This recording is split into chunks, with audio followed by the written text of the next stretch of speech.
Welcome back to the channel, and in this video I'm going to be building a grill slide out for our bus. Now, this video is not sponsored, but I did buy these 48-inch full extension ball bearing glides off of Amazon, and they have a total weight capacity of 350 pounds.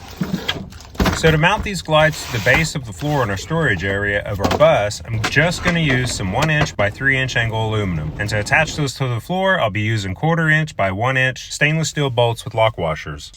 Now the cabinet will occupy this entire space, and then I'll add a partition wall along the back to block off the condenser coil, and later move all of my batteries and inverters to this wall here. Now don't worry, nothing's wrong with the battery and inverter setup the way they are. I'm just a tinkerer, and what do tinkerers do? They fix things that aren't broken.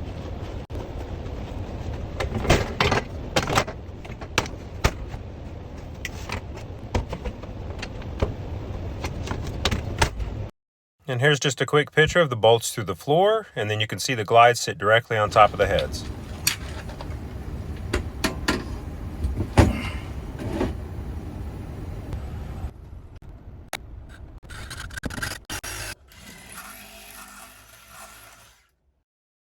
Now the screws to hold the glides onto the aluminum angle need to actually be flat on the inside, and I chose to use these 1/4-inch bevel head screws, and later on I found out that they were actually too big and would not allow the glides to operate smoothly.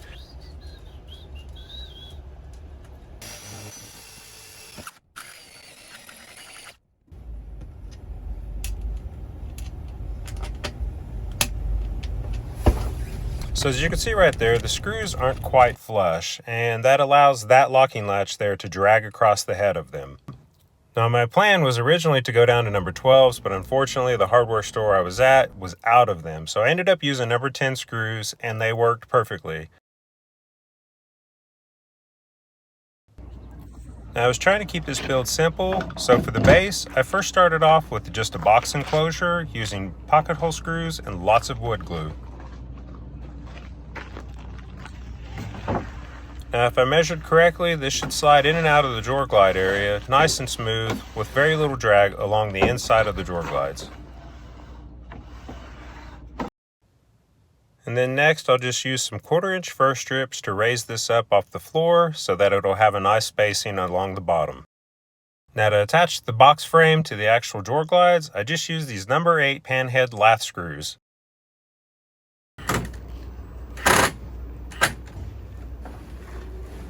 Now you might be wondering how I got to the back of that drawer glide, and I actually had to take the entire assembly out so that I could pre-drill holes and anchor the box to the drawer glides.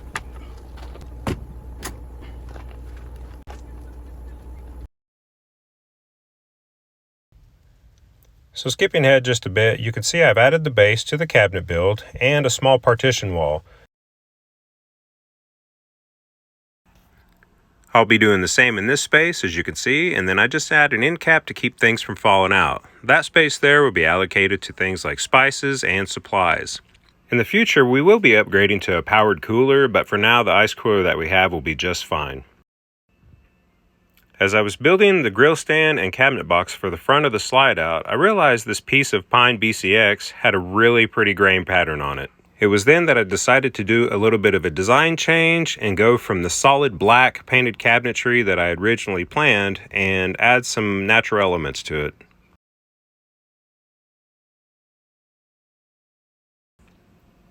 Now because this cabinet was going to be in a mobile build, I just can't stress the importance of adding plenty of wood glue to every single joint.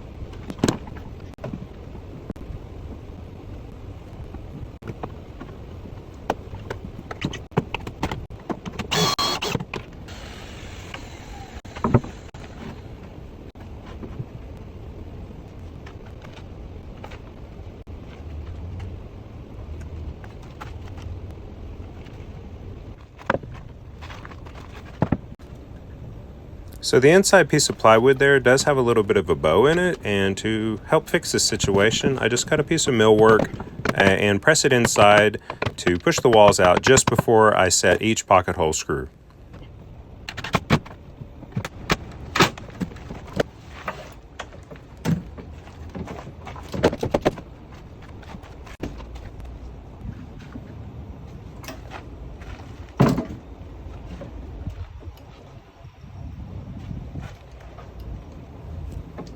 Now I cut the top of this cabinet box to fit the base of the grill exactly, and then realized that the grill was actually going to hit that swing arm. So I had to reattach that piece and give myself an extra 1.5 inches of space along that edge there. Of course, this was no big deal. I just used pocket hole screws and tons of glue, and that added 1.5 inches space to both sides of the grill. And as you can see, it was a pretty exact fit.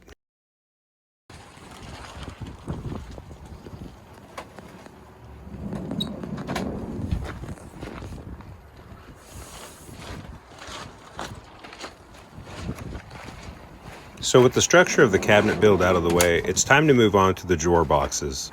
And for those, I'll be using 1/2 inch plywood with a 1/4 inch base.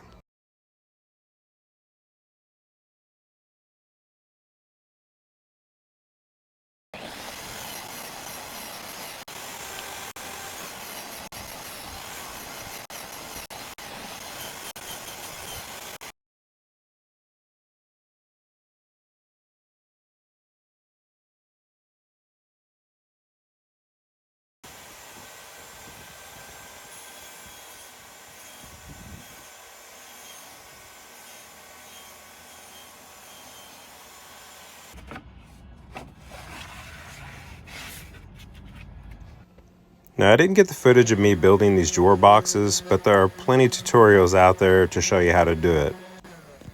And I also decided not to use any drawer hardware with this being on the outside of our bus, so I just drilled some holes inside of each drawer, and it was only 2 of them, so no big deal. When designing this, I also decided to add a fold-down countertop on the side that would hold a collapsible sink. Keeping this very simple, I just used some cabinet hinge hardware and then a small little wedge of wood to prop the sink up whenever I needed to use it.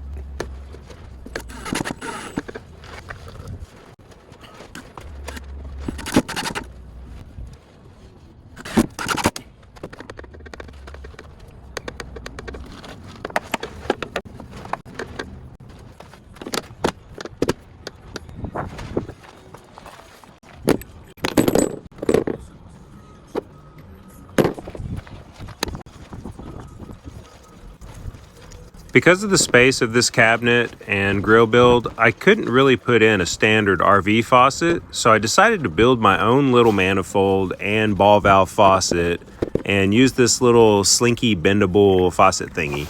And that is a technical term.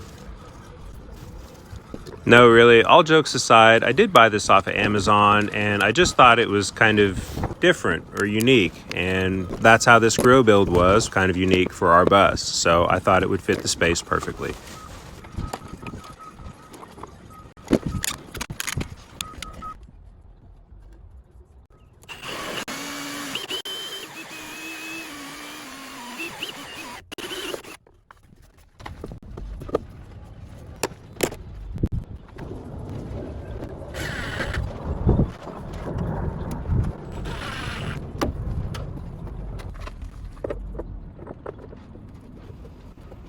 Now, because this grill will be sliding in and out on a regular basis, I chose to use an expandable water hose for the water line supply to this particular faucet.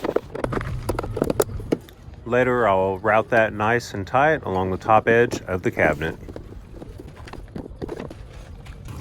Now, I wanted hot water at this faucet, so I decided to tap into my hot water line just under my kitchen sink. I then mounted the water line nice and neat along the storage wall and left plenty of slack in the expandable hose so that it would not bind while I was pulling the grill in and out.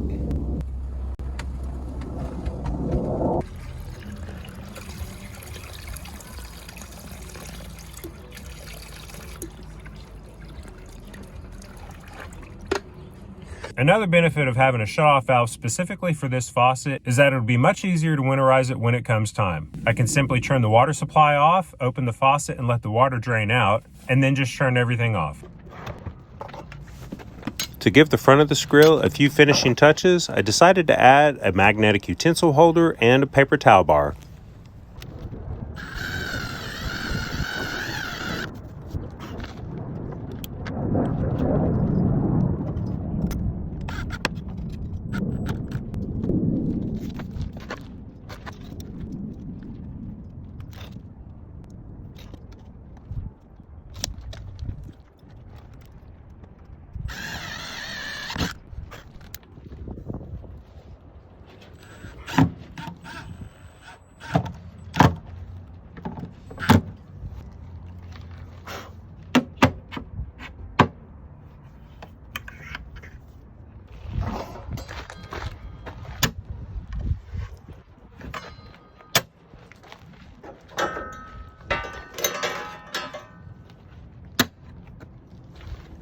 Well, this grill has been heavily used for a couple years now. I decided to put a fresh coat of black paint on the top lid. And another thing that I learned about Razor grills is that they do not actually offer a quick connect valve kit. Now, this might be valuable information for you because if your gas grill comes with its own pressure regulator, you're not going to be able to hook it up to your quick connect system. Now, I say not be able to hook it up, but I do mean not without making some modifications to your grill like I did here. I removed the original brass fitting and inserted my own 3/8 compression fitting and a 3/8 flare fitting. Then I'd be able to use a quick connect hose I purchased off of Amazon that had 3/8 flare fitting on one end and a male quick connect adapter on the other. And because this is YouTube, I should say that do what you want with that information. You don't have to follow my lead. As for the paint finishings, I went over the entire grill build with about 3 coats of Behr Premium product for the black and then an equal 3 coats of clear poly for the natural wood grain. As for the usability of the grill, I gotta say I love it. I think the grill glides work perfectly. They seem very durable and have held up so far with over a month's use. The quick connect system works perfectly with our grill, and now we can do all the grill eating outside. As for the storage in the compartments, perfect sizing for what we're going to be using it for. And I added a little workstation at the top that we could use for either a cutting board or just a pull-out shelf. So you might have heard me say earlier that I'm going to be relocating all of our batteries and inverters, solar charge controllers, and DC to DC charge controllers. If that's something you're into, you definitely want to stick around and stay subscribed to my channel because I'm going to be sharing with you all the power that we use in our system and what it takes for us to have a comfortable life while living in a bus. I hope you enjoyed the build. As for now, that's all.